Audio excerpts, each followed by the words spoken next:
Hi, my name is Christine Adam, and I'm a voice, accent, and communication coach.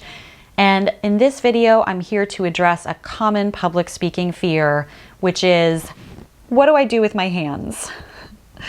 Okay, so if you find yourself in a public speaking situation and your attention is on, what do I do with my hands? Here's what you do. Redirect your attention. You have a few different options.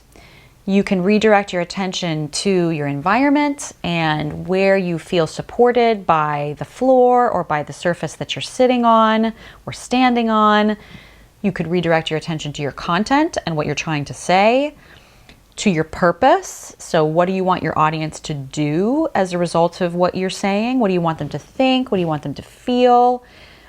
You could redirect your attention to your audience. How are they responding to what you're saying? Especially in the moments where it really seems to be resonating with them and landing with them. Really, just redirecting your attention to anything else other than what am I doing with my hands and what should I be doing with my hands? Okay, and here's why. When you are engaged in the act of speaking, then your body language will engage and your hands will go along for the ride and be congruent with your message, right? Your whole body language will become congruent with your message and with your intention behind that message. If you're busy thinking about what to do with my hands, right, that actually disengages you from the communication act.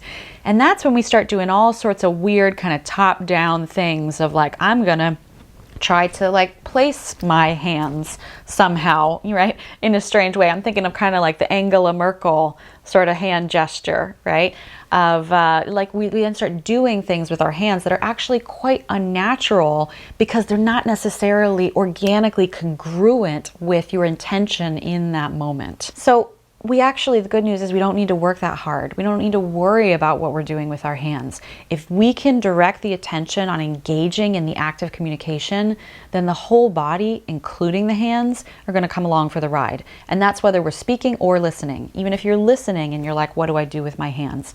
Just directing the attention onto, well, what are they trying to say to me? You know, how is that resonating with me? Even that, the hands will organically find their place.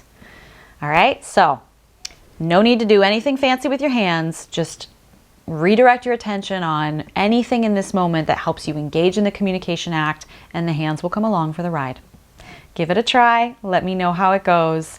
And if you found this video useful, feel free to share it with anybody you think might find it useful too. Subscribe to my YouTube channel, and I'll see you next time. Bye-bye.